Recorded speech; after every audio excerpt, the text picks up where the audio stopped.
Welcome everybody to our first artist talk in conversation with Autumn Allen. So the plan for this, I have some questions for Autumn, and you all can use the chat, for questions and comments. And I'd like to leave some time after our conversation, so if you want to ask questions to Autumn directly, and I'm going to start with her bio. Uh,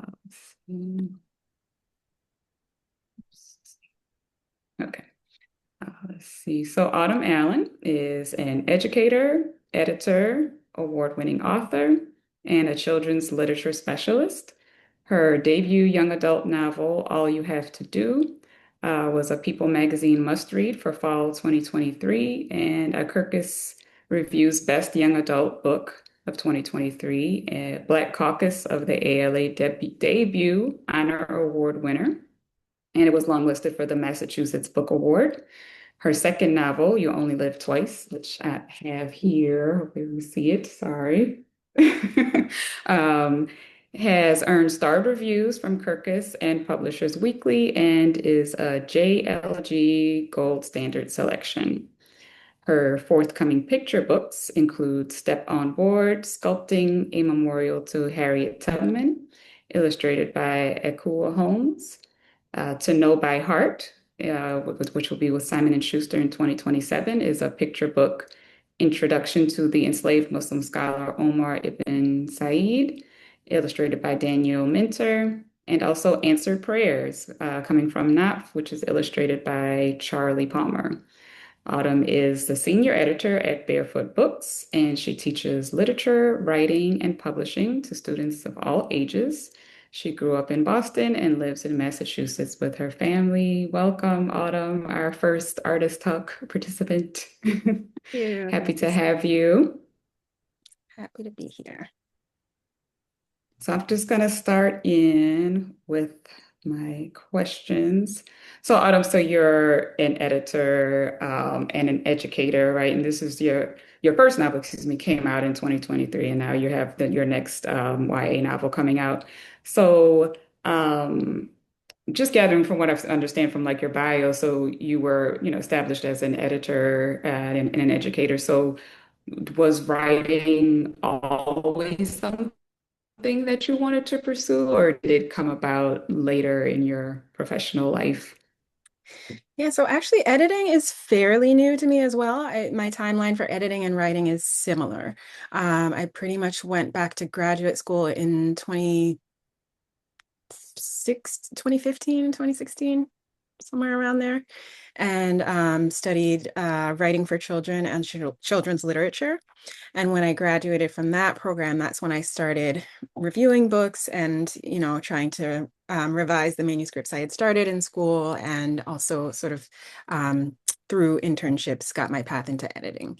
So in 2020, 2021 was where I really got my big breaks in both editing and writing. I did always love to write. As a young person, I kind of thought, oh, I want to write a book one day, but I didn't think of it as a career at all. It was just like something you do on the side, kind of like parenting, just like a goal, not like, a path. And so I took creative writing classes after college, um, and things like that, but it wasn't like a major part of my life until my kids were reading. And so it was really as a homeschooling parent that I saw in real time the effects of a steady diet of Eurocentric books on my kids. And I realized that we need a lot more diversity, in the perspectives that we're reading so that they can understand what the world is really made of, because they were just, getting the idea from books that, you know, a certain demographic is the default and the norm, and we're not that. And so therefore we're different and Mm. weird. And so I was like, okay, this has got to change. We need stories about us doing all kinds of things and, having all kinds of experiences. So that's where I really started to think, hey, I used to like to write. Maybe I can use my writing to, add to the bookshelves. And then I learned about the children's literature program, applied, drafted a novel with the NaNoWriMo program, to prepare for the graduate school. And just, from there, from graduate school, when you just draft a bunch of different manuscripts, especially for children's literature. And then through graduate school, also like met people and sort of understood how you go about, getting your work out there. So that's where my path really began. Okay, thank you for sharing that. So tell us, what is your writing life like? Because you have many hats, right? So do you write every day? Do you have a certain routine that you keep or try to keep? Yeah. I have ideals and I have goals, but they're very hard to implement all the time consistently.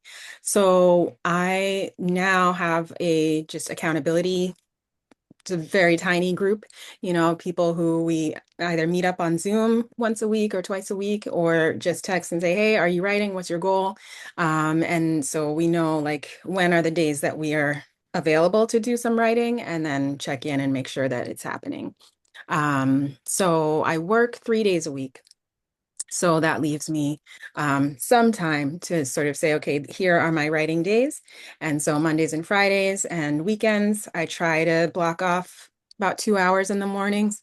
Of course, it doesn't always happen, but I have it in mind that this is my writing time. So if I'm going to give it up, it has to be for something really important. Um, Mm, it's harder to do during the school year, but I also make use of writing retreats. So whether I actually go away or whether I just take time off work, I look at that as intensive time for writing. So in at my company, we have the week between Christmas and New Year's off. And so I think of that time as a writing retreat. I stay at home, but I'm just writing all day. And then sometimes when I have a deadline or just whenever I can, I just block off time and say, I'm taking time off, I'm taking this week off. I'm going to be full-time writing hat on. So it's kind of sometimes in spurts, and the time in between, if it's months, it gives me a chance to step back from the manuscript. And, even though I'm not like purposely being like, I'm going to take time off and, like reflect and get perspective. I do come back with, more of an ability to see it objectively and to say, oh, mm. this part is really boring, or this part isn't adding much, or, just kind of take the editor's eye.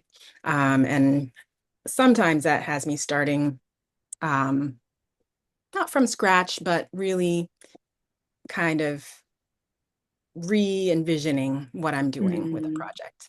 mhm. Um, so there's pros and cons to being inconsistent. Right, right. No, okay, nice. So do you have, so I would say like who and or what are your writing influences? Do you have any like favorite writers, any writers in particular or books or anything that you've read in particular that you find personally inspirational for your particular writing? Yeah, I mean, there are, so I write YA novels and I write picture books, but I really try to aspire to write books that anyone would, feel moved by. And so I don't think of them as only for teens or only for children. So I think of picture books as poetry, and I think of novels as just novels, And so I really love Zora Neale Hurston, the greats. James Baldwin, I admire, even though I read more of his nonfiction than his fiction. I just his articulation of things and his perspective and voice, like you can always tell when it's James Baldwin, making a really strong point. And his role, is very clear as a witness. Mm, And so I admire writers who I can see their role in society and what they were setting out to do and how they did it. It helps me to kind of focus and keep my priorities straight, because it can be hard sometimes to think, "Oh, am I successful enough? Am I, is everybody reading my book? Is everybody loving it?"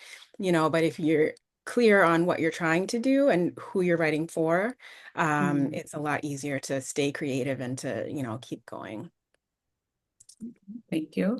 So you already touched on this a little bit with saying or with your writing schedule. So, but how do you balance writing with your other responsibilities? Yeah, it's so hard. It's the hardest part. It's really the Right. hardest part because usually there's no one sitting around waiting for you to write a book, you know. That's only been the case for one book, and that's the book I just finished. But usually you've decided to write this thing and you hope that someone out there will, help you get it into the world. And, so it's a lot of faith that you're putting into the process and the idea of it getting out there. And so it's always hard to prioritize something that you don't know for sure it's gonna go anywhere versus things that absolutely have to get done, which is the rest of your life. But I just kind of focus on the fact that I used to watch a lot of motivational videos, and one of the things that, the kind that like really scream at you and say, if you don't do it, nobody else is gonna do it. You gotta get up and work for it, like things that would just yell at me. And my husband's like, why do you torture yourself like this? I'm like, 'cause otherwise, I'm not gonna do it. Hmm. Um, but one of the messages in one of those was probably from Eric Thomas was the fact that you have this dream is proof that, the outcome exists, so your idea is evidence of, the book eventually becoming. Hmm. And so I try to believe in that. I try to believe that if I have the idea, then it can come to fruition. Um, and so it's just a lot of motivation and, like I said, accountability partners and just using any time, like deciding, okay, 4 days a week, the top priority is going for a walk and exercising. 2 days a week, the top priority is writing, like Hmm. because a lot of times it's like whatever you get done first is the only thing you're guaranteed to get done. Um, Yeah. so if it's cleaning the house, well, that's what you chose to do that day. If it's, answering emails, that's what you chose to do. If it's Hmm. writing, that's what you chose to do. And, a lot of times you'll get other things done too, but, putting the top priority as writing at least a couple days a week helps to feel like, okay, I'm step by step on this path. Yeah, yeah, that's beautiful. I often feel like I try to like write in the morning, Hmm. before everything starts. And so on those days when I do that, I just feel like I don't care what happens for the rest of the day. Like I Yeah. wrote, so I'm good. Yeah, And exactly. so yeah, so that's really beautiful. Thank you. So I want to talk about so you write YA and you have the three children's books coming out.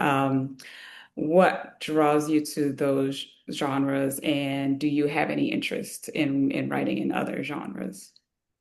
Yeah, I basically write for children in YA because of my experience as an educator.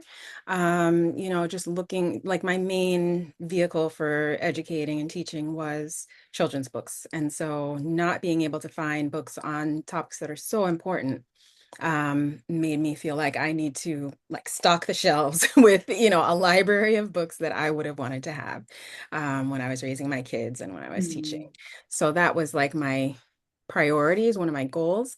And then with YA, I'm kind of fascinated by teens. Um, I think we'll get into this a little bit when we talk about my forthcoming book, but I just, they have this sort of conviction, this audacity, that is really interesting to me. And I think a lot of times adults, myself included, um, kind of look down on it as not useful, mhm, as short-sighted and, like, oh, well, they'll learn, this is a phase, like that kind of thing. And in some cases, that's true.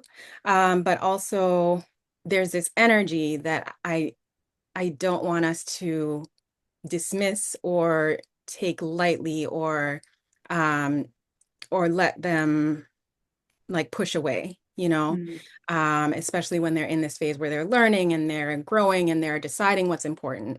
Um, so I just like to explore that phase, where everything is like big feelings and like authority and my agency, all of these things are big Mm, deals. And I really feel like the way that the world responds to that adolescent energy can really shape young people. And mm, so part of why I write YA is so that adults can take teens more seriously. um, yeah. and so there's a lot that goes into that.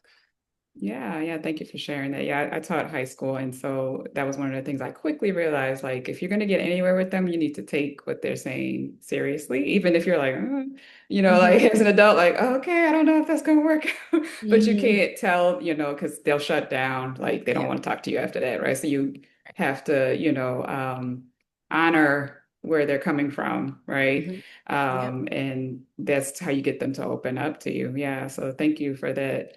Um, so I want to talk a little bit about publishing, because that's a whole other. So we have our writing and our art and our creativity, and then we meet the publishing world. So if you can share a little bit about your experience with finding an agent, getting your work published, how was that like for you? Mhm. Any challenges that you faced? I think that would definitely be helpful for everyone listening today. Yeah. Yeah, I mean, I think the main challenge was thinking my work was ready and finding out it wasn't. Okay. And, not knowing whether rejections meant the work wasn't ready or I wasn't reaching out to the right people. And, so finding an agent was really the hardest part for me. And I was in a good position. I had referrals, from people I went to school with, teachers and peers, and um, that helps you to sort of be at the top of the pile. So when they start reading, they'll read often the work of people who are referred first. But it doesn't guarantee that it's going to be a good fit. So finding the right person who understands your work, loves your work, wants to support you as a creative person, and the career that you see for yourself.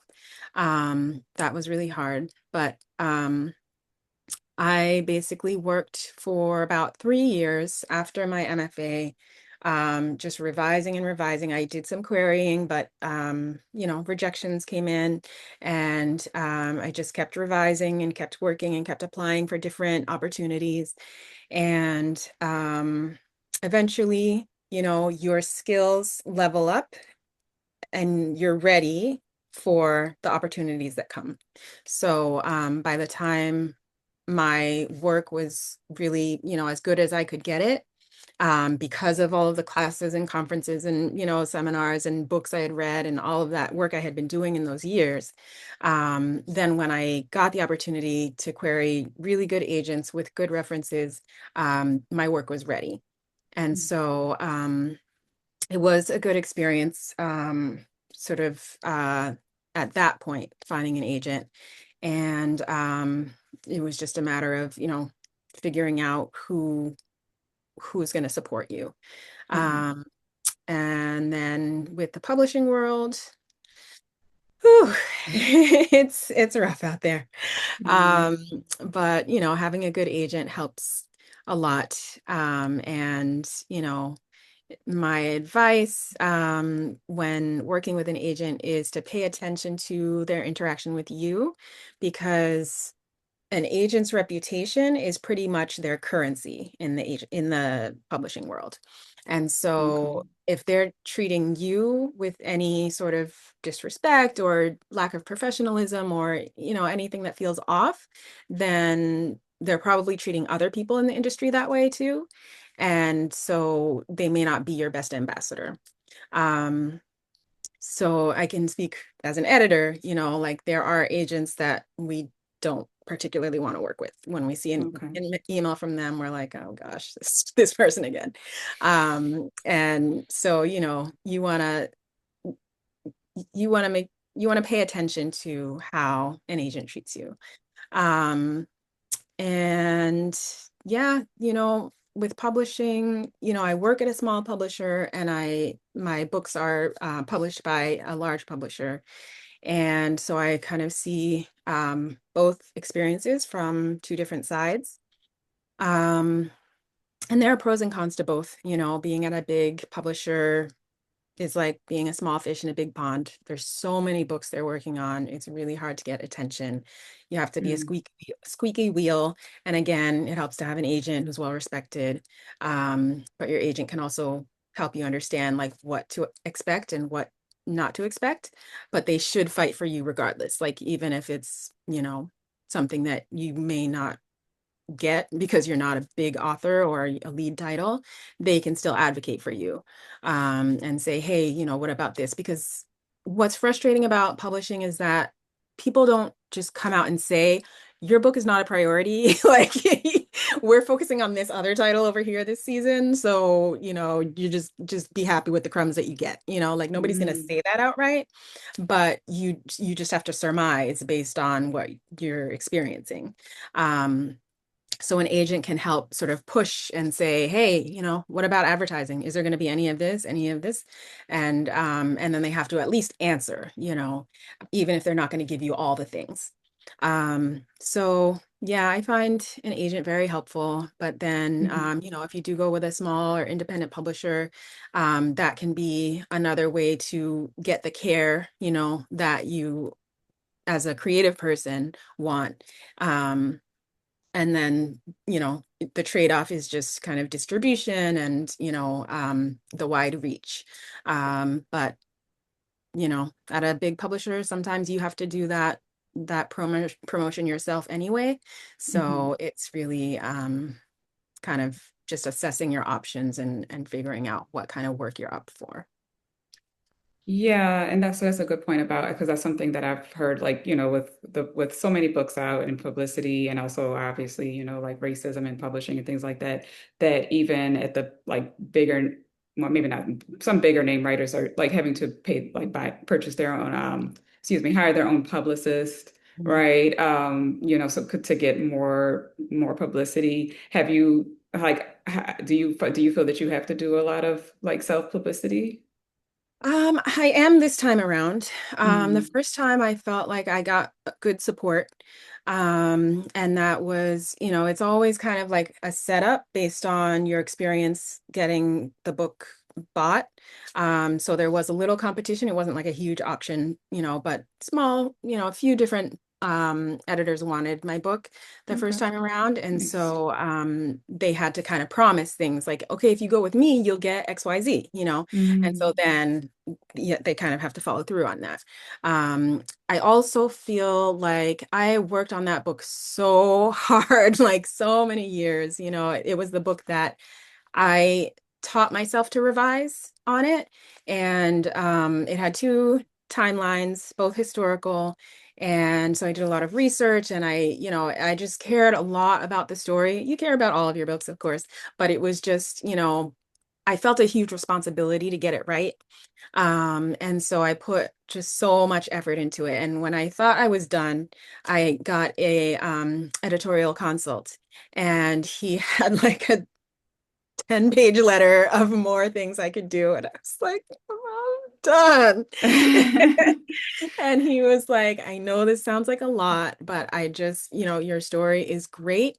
And if you put in the work now before you submit it, then, that will make it that much better. So that Mm, because, you know, agents, editors, publishers, they want a story that is clearly like pretty much there, and that's what my editor said. Like, we could publish this as is, like I'm going to give you edit notes, but it's basically ready to go.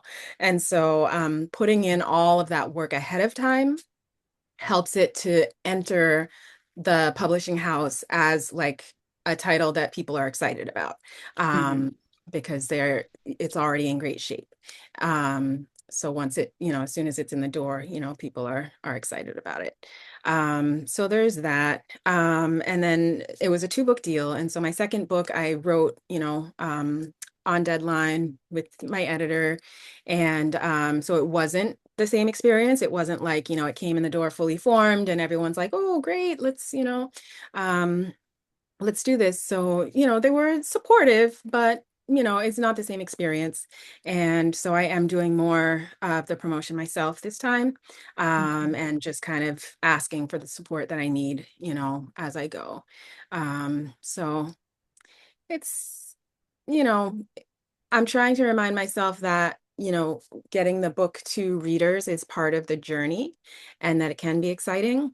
It's just hard because by the time a book is going to print, you've kind of moved on. Like I finished this book last year, it Mm, was done and dusted, like, and I'm drafting other books now. And so it kind of feels like, you know, stalling or, turning around um to follow up on this journey with a book that I completed. But at the same time, you get the reader excitement, and you get to talk with people, and just kind of experience it being actually in the world. So that's a whole different experience that I'm trying to get excited for now. okay, yeah, inshallah. Yeah, thank you. So I do want to kind of move into some talking about the craft in your particular books, but I do have one other question. Do you feel like you face any particular challenges as a Black Muslim woman writer? If you can speak on that, if you've had any of that. It's hard to say because I don't really have much to compare it to. I Mm, can compare to what I see other writers experiencing and getting.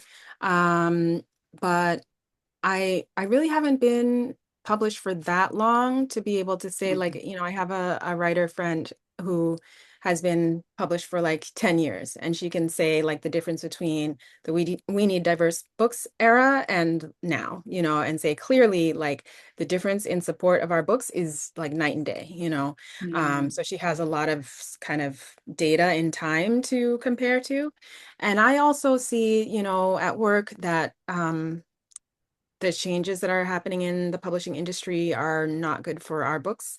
Um, People are looking right now for mainstream titles that are not going to get banned and that are, um, mm, that are going to be an easy buy for everyone, big sales on holidays or, seasonal titles or humor, and so it's a lot harder to get our books, out and supported right now. But in general, I think my difficulty has been staying true to my purpose and keeping my compass, knowing that not everyone is going to appreciate what I have to say. Um, mm, I've really tried to keep my intention that, when a kid like this reads this book, I want them to feel like this is my story, like this is uncensored, like my thoughts, my feelings, and wow, it's in a book. And so whatever other people feel about it, hopefully they learn, hopefully they appreciate it. But if I've been faithful to that reader, then I feel good about the work. And then, that's how I write. And then when the book's going to print, it's like, oh no, I really just wrote for that one kid. And now everybody mm. else is reading it. And what if they hate it? And what am I going to do? So it can be nerve-wracking to say the least. But that's why you have to have your sincere intentions and always go back to it and just look for those readers that are getting a lot from your work. Yeah, well, I can definitely say to get into the craft talk about your first book, All You Have to Do, the first YA book. I read that with my son who was 13 at the time, and we both, thoroughly enjoyed it. And that's one of the things that, like, getting my son to read, as you said, was that when he would find books with, Black characters, he was like, why is it always about, gun violence or, dysfunction in the home? He's like, he so that your story was just so like refreshing, for both of us to read. So I'm just going to read a little blurb from All You Have to Do. So for those who don't know, it's a young adult historical fiction novel that follows two Black students, Kevin in 1968 and Jabran in 1995, as they navigate racism and injustice at prestigious American universities.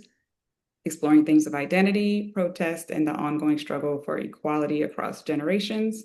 The book interweaves their parallel stories, showing how they challenge their institutions and discover who they want to be despite the risk to their futures. Yeah, and so that came out in 2023. So if you haven't read it, I highly recommend. So I'm just thinking about the craft. One of the things that stood out with this book is the structure. You use the dual narrative, and that overlap. I found like it came in. It was just interesting how the stories came to overlap more and more. As I'm remembering from reading it years ago, and how, just making for a compelling narrative. So. How did that like structure come about? And I know like also for writing, like writing from these two very different perspectives and time periods, like how did you as a writer manage to keep that going, if you can share with Yeah. us? Yeah, sure. That was a challenge for sure because I knew I needed two generations of the family, because the the older generation sort of determined how the younger generation saw itself, in its situation, and sort of the decisions of the older generation and the struggles of the older generation influenced how the younger generation was raised. And so I felt like the story would be incomplete without both. But then, I have these two storylines, and it's like they have to somehow come together. It can't just be these stories in parallel that never meet. And so Mm, I really had to study other examples of books that had two different points of view and how they came together and what was satisfying about their coming together. So I looked at All the Light You Cannot See and The Great Believers. And remember, those two were they're adult novels, but they have two points of view and two, well, All the Light You Cannot See is the same time period, but two points of view, and The Great Believers is two time periods. And so mm, just kind of studied like that point where the stories came together. And so it's, a lot of model novels, model texts, and sort of playing around, experimenting to see what could work, a lot of brainstorming, what could be the mhm. thread that ties them together. Um, so that was a big challenge, but I was pleased when I kind of cracked it. Um, Yeah, yeah. Mhm. was there another part of Okay. that question? I don't remember. Um, Well, I know you spoke to both parts, but like the structure. How did you come to that structure, and then the how did you manage these two different narratives, which I think you did really well. And I'm imagining that there was, with the time periods and the amount of history that you probably had to do a good bit of research. So Oh that's yeah, something that I'm particularly interested in, just so by because I'm doing that right now, and it's like okay, like research is fun, right? You get a lot of information, but then how do you like incorporate that research, right? Because it's not a history book, right? It's a novel. right, So I would right. love to hear from you how how you go about doing the research and incorporating it into your writing. Yeah, yeah, that's a challenge for sure because everything you come across in your research is so fascinating, so you kind of want to cram everything into the book. You don't want your readers to miss out, right? But and then also you can spend forever researching and never get back to writing. Um, and what I ended up doing was using the history as a frame. So a lot of times it helps me to have like a time period and like certain like markers in time so that instead of like just this whole novel and just like what's going to happen from beginning to end and how's the middle going to, not sag, I can say, okay, it ends, at the time of the march, and beginning is beginning of the school year, so now I have a frame, and so then I can think about what sort of signposts need to lead from that point in time to that point in time. And when I found out that the protest at Columbia was they did a sit-in for a week, I was like, okay, a week. I like that, And so I was like, okay, at what point in the story will that start? And just kind of using certain flashpoints as turning points in the story. So that was my way of using history without having it take over the story, because the story still has to happen in between. But you can use the history markers as, like the outline points, turning point, midpoint, climax type of things. That was Mhm. my Okay. sort of practice. Yeah, thank you for that.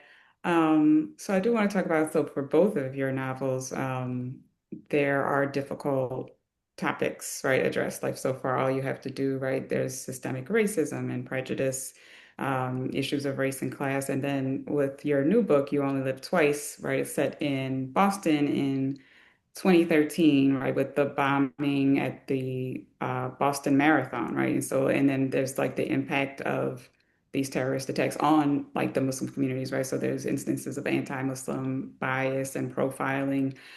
So, and with it being YA and it's something that we typically think of as lighter, right, fiction, how do you balance writing about these heavy topics within this YA setting? Yeah, I mean, it's funny because, like I said, like teenagers have such big feelings. And so whatever we're thinking about, they're thinking about with even more emotion, or more, like kind of trying to figure out, trying to make meaning of what they're seeing and experiencing. And so with You Only Live Twice, I wasn't planning on putting anything heavy in it. Um, but it happened to be, because it's the same sort of family and universe as All You Have to Do. The timing Right. turned out that the character was, a senior in high school in 2012, 2013. And when I mentioned the plot of the book to a friend, she said, "Oh, 2013, that was the year of the Boston Marathon bombing." And I was like, oh. It had not crossed my mind at all. Had not planned to include it at all. But I was like, well, I can't set a story about a Muslim kid in Boston in this time period and just ignore that and pretend it didn't happen. Um, so it's like, even when I try to escape, heavy topics, they just come creeping back. They're like, hello, this is real life. And so Yeah. I was like, okay, I will incorporate that somehow. And what I try to do is to not be too jaded. I try not to let the narrative sort of linger on pain and end Mm. with pain and, like kind of be all Hmm. about. It's like pain is there, pain happens, but you have community, you have family, and you come out the other side.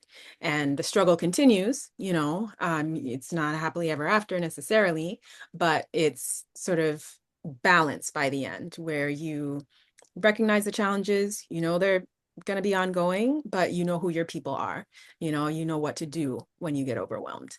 And so I feel like it's important for our teens to see that, that there's going to be a lot of rough times, and, and to have it acknowledged that they are going through rough times, because Mm. a lot of times, at school, it's like, don't talk about it, or, like sometimes they just don't even want to talk about it because they feel like it can't be solved, especially these days when they're exposed to everything, just like us, it can be very overwhelming and feel like, well, there's no solution. So what's the point in even, addressing it? Um, so I think it's important to have those spaces where you can think about and process, heavy topics as a young person and not feel like it's overwhelming. One of the funny experiences I had with this book, with You Only Live Twice, so there was a scene in it that's very tense.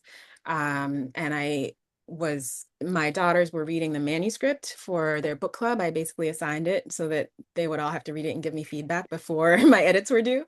Um, Nice. so I got to see them read it. And my daughter was so stressed out by this scene. She was just kind of like, why is she doing this? What is happening? Oh my God, just reacting in real time. I was like, okay, lots of feelings right now. But it was, she might not think so. I feel like I want to talk to her in 10 years about how it kind of moved through her because I feel like um, being able to play out a kind of worst case scenario in fiction has benefits in that, you have all the angst, you have all the, happy feelings, and you get to sort of play them out and blame fictional characters and sort of um, think about, well, I would never do that, or what is she thinking, or like just whatever you're going to feel. But it's fiction, so it's safe, and then if something happens in real life, you've kind of almost rehearsed, chaos and rehearsed, these really upsetting situations. And on the other hand, if you have already been through something like that, you get to see someone else going through it and see them survive it and, come out the other side kind of whole and, able to manage. So, um, I feel like there is some catharsis that can happen, either way. Sorry, I don't know if y'all could hear that, but it's like about to thunderstorm outside. I just jumped a little bit. There was like a really loud crack of thunder. So hopefully I don't have any power outages. Bismillah. That just interrupted me. So sorry. But yeah, so thank you for all that you said. So yeah, so this is the new book, You Only Live Twice. I love the cover and it's such a joyful book, even though like with the heavy subject matter as well. So this is, I'm going to just read from the description. And by the way, so this is publishing July 28th, and it's available for pre-order now. So description, so an unforgettable, heartwarming, hilarious coming of age story about faith, family, all kinds of love, and a Black Muslim teen pursuing an ordinary goal in an extraordinary time. So yeah, so this book is told from the perspective of the main character, Zakiya, and it's told it's written in first person journal entry. So again, just thinking about style and if you can talk about, that choice for the book, your intention from the beginning and was it your intention from the beginning to write in that style, or did it come about in the process? Yeah, it evolved. In the beginning, I think I was writing in first person present tense, which is fairly common in YA. That Mhm. just gives a sense of immediacy. But after I finished maybe two drafts, I was thinking about at what point in time is she telling the story? Is she telling it really as she goes, or is she telling it after, everything has kind of happened and she's looking back? And I kind of liked the idea of having a voice that is looking back, even just from a little bit in the future, and being able to kind of comment on who she was at the time of the scenes. Um, just here and there a little bit, and so I changed it to first person past tense, and I added this layer that you saw of kind of a reader going through it and sort of putting post-it notes and like commenting, so there's like layers of comments, and so it's kind of a scrapbook journal style. And I think I got that idea from my niece who actually made a scrapbook about her process of meeting her husband and getting married. And it's Nice. just too adorable. And I That's thought, very cute. yeah.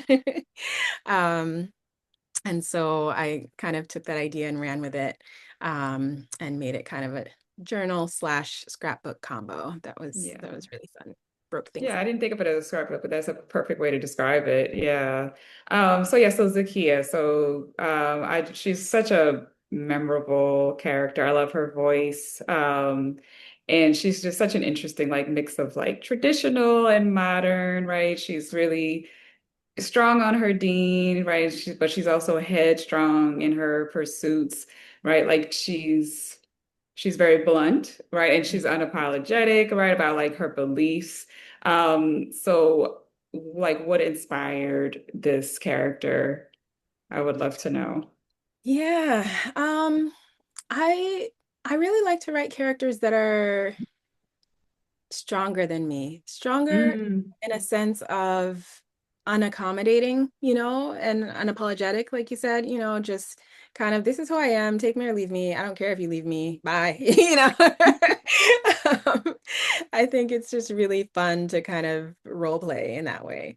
Um, Hmm. and I did sort of take inspiration for this story from my niece, who, it's not a carbon copy at all, but from the outside, it was kind of like the last person that we'd expect to be like, you know what, I want to get married, just kind of didn't have a ton of friends, wasn't super social or friendly, but just all of a sudden, okay, I'm ready to get married. And it's like, wait, what? Huh? Who? Huh?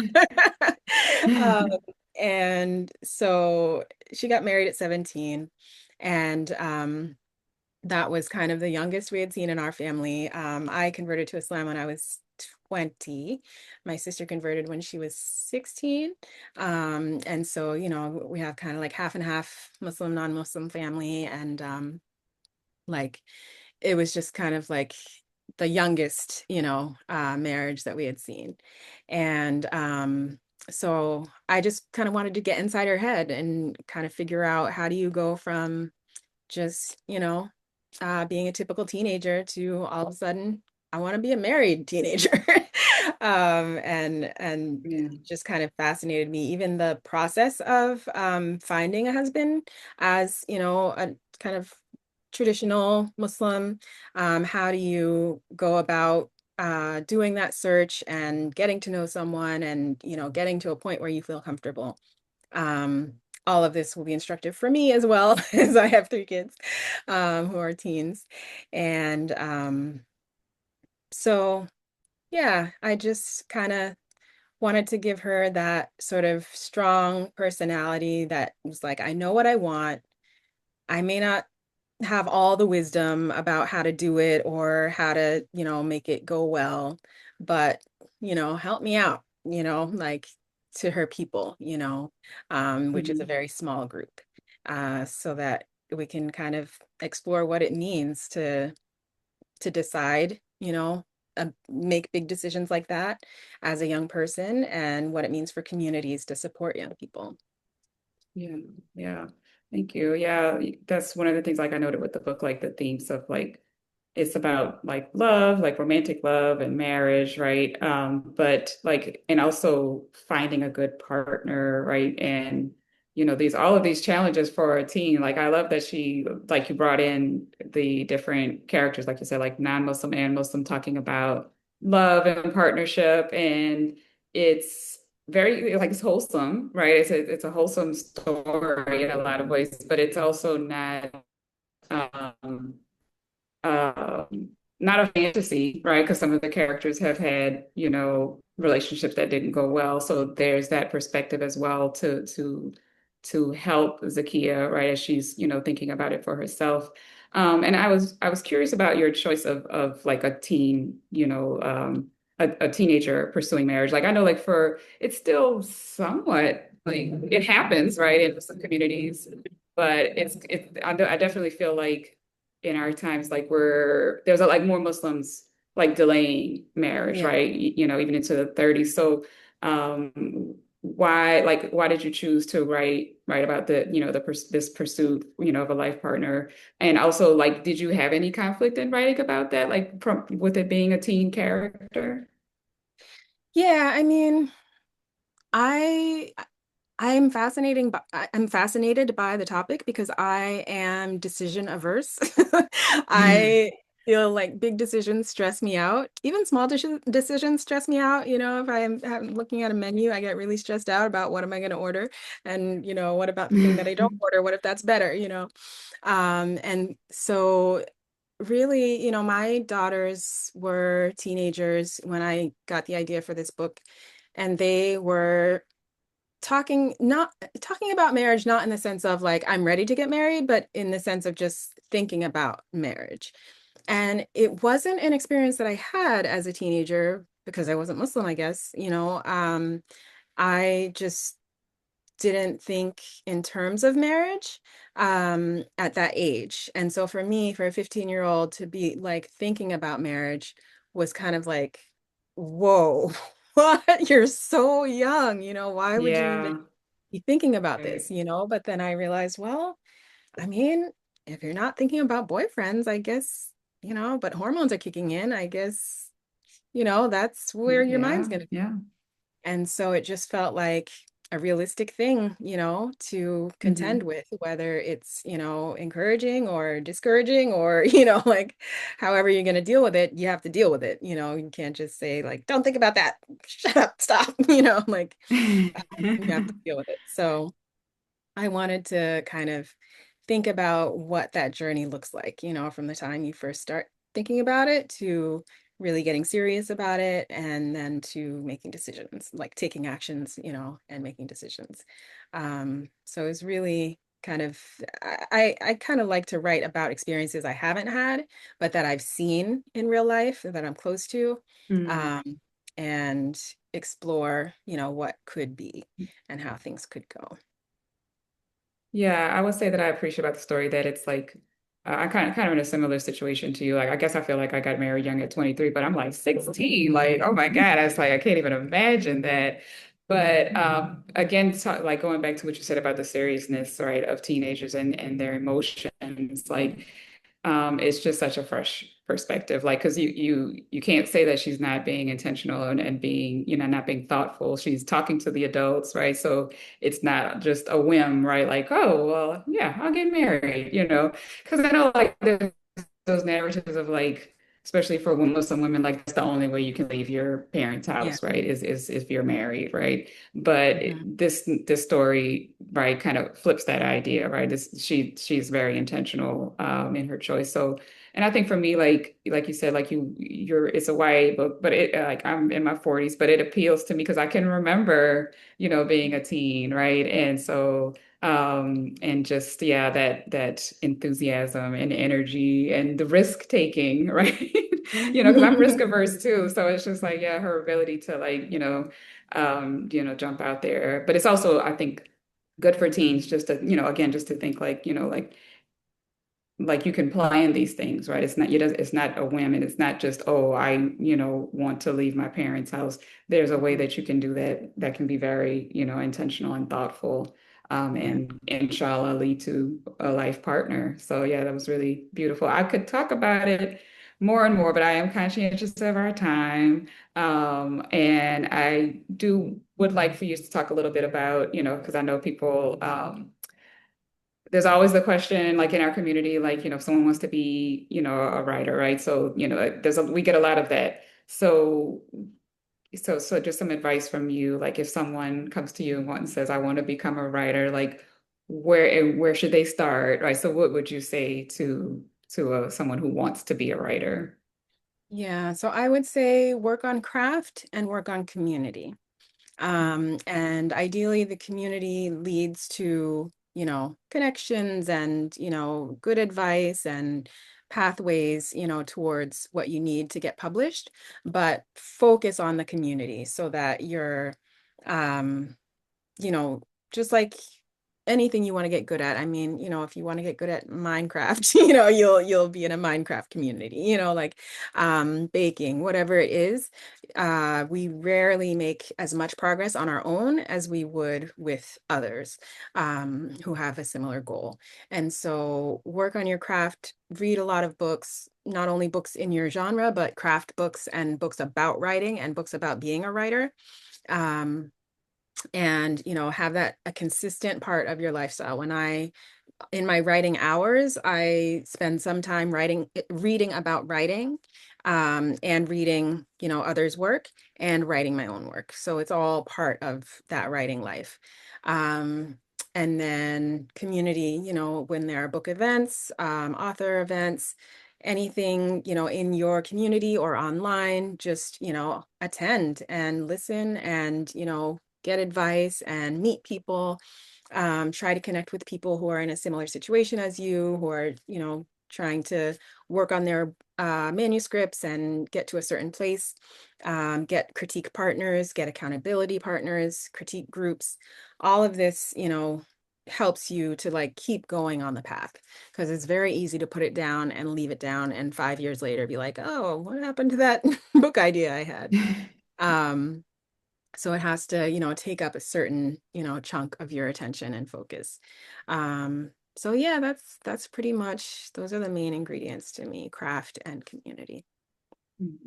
Okay, thank you. Yeah, so just one other question. This came up, I think, when one of the registrants. As a Muslim writer, like especially, and this is specifically in You Only Live Twice, right? Where faith and religious practice are very central to the story. So how would you say for you how do you stay true to your Islamic beliefs and values in writing to a general? Yeah, like I said, I don't really think about people outside of that reader who I want to feel Mm, seen. And so if I am explaining for the sake of outsiders, then the reader who I want to feel seen is going to think, oh, I thought this book was for me, but it's not. It's for them. Um, mm, and there's a role for stories like that, that are explaining to outsiders, but that's not what I do. And so I try to keep focused on just the experience. I'm not explaining to outsiders and I'm not explaining to insiders. I'm not trying to tell Muslim teens like this is how you should be or like this is what's right or this is the way to do things. I'm just showing them one Muslim teen's experience and their experience will overlap with it in some ways and in other ways maybe not, like Zakiya has very strong faith and very convicted. Not all teenagers are, like Muslim teens are that, strong in faith.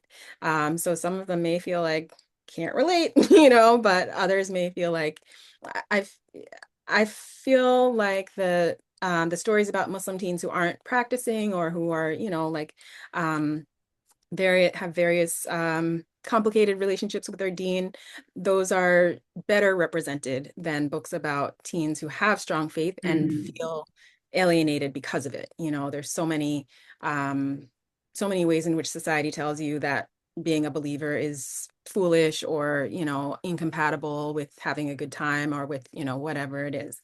And so I really wanted to sort of represent someone who's strong in her faith and doesn't feel like she's losing out on life because of it. Um, and yeah. so I wanted to write for that kind of reader so they'll feel seen. And whoever enjoys it, great. Whoever doesn't, eh. Oh well. Right, right. Yeah, yeah. That's beautiful. Thank you so much. So yes, I'm going to close off. And if any of our guests here have any questions, you can, unmute yourself. I'm looking at the chat here. So Nadia had to leave early. Yeah, she says, thank you for this conversation. I'm grateful for all that has been shared.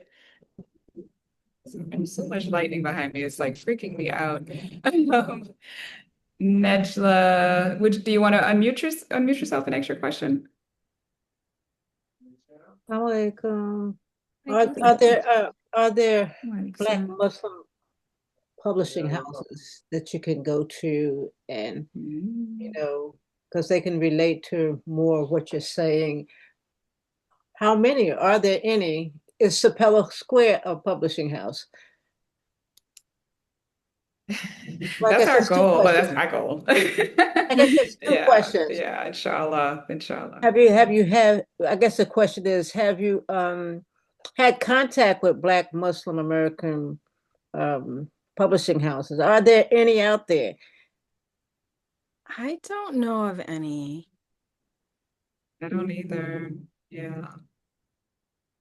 Yeah, so I'm inclined to say Yeah, there aren't. there are, yeah, I'm nothing, no, nothing comes to mind. I mean, I'm pretty sure there are, agents, and editors. Well, I'm an editor and then Autumn is an editor. But yeah, so I could say like for Sapelo Square, that's definitely, I've been pushing for that, so inshallah we get the funding for that. I would love for us to publish. Yeah.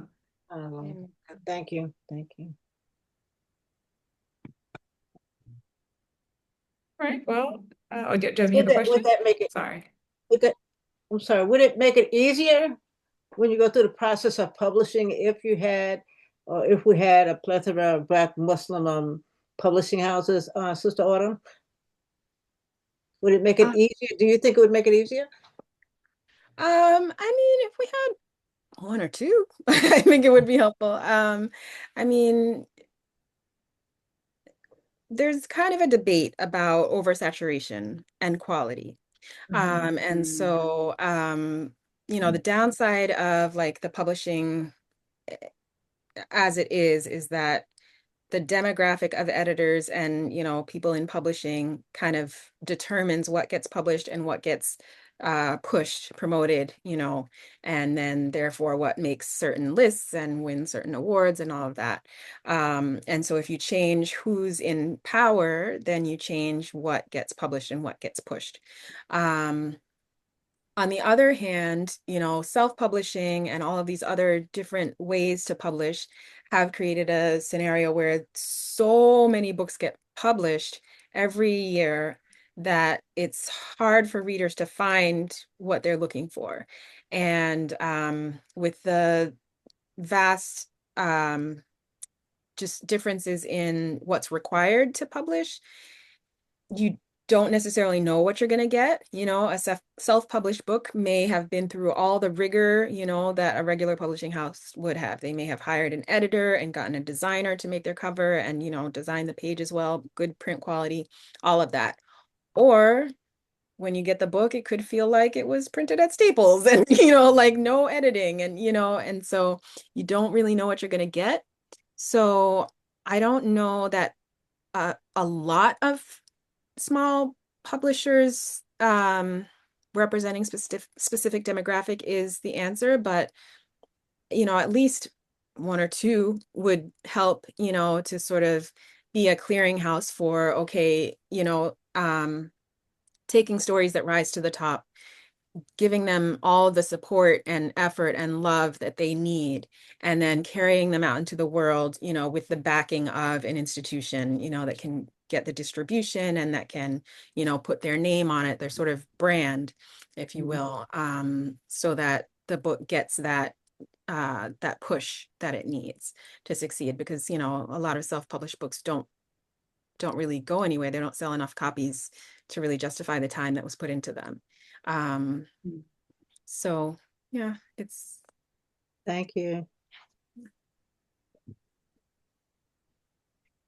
So Jasmine. thank you, Autumn.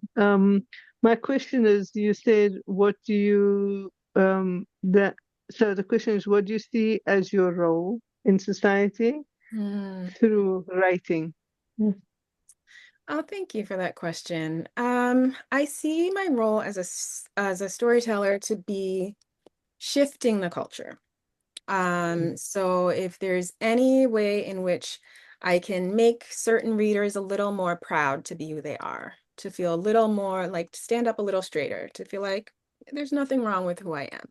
That's right. If I can make some readers understand, another experience better and feel like, oh, okay, so the next time they see, a Black Muslim, they don't have to think, oh, they're Arab or they're, they're from some foreign place or, they haven't been here for centuries, Um, and so any small shifts in people's minds and hearts that I make, I consider that part of a thread, that's kind of pushing the culture towards more inclusivity, more equality, and more justice.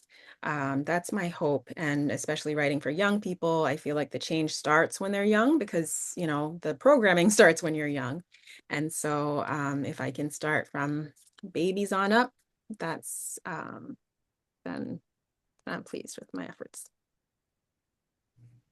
Thank you. Yeah, that was great. Thank you. Yeah, I think that's a good note to end the conversation on. So thank you, Autumn, for coming to talk with us and share about your writing and publishing journey. I'm sure this will be very beneficial for people. I look forward to sharing it like on our YouTube for people who couldn't attend. So yeah, thank you so much, and we can close off. You all have a good rest of your day. Until next time, inshallah. So, Thank you for hosting and thank you all for attending. alhamdulillah. Take Salam care. alaikum. Assalamu alaikum. Beautiful, beautiful class. Mhm.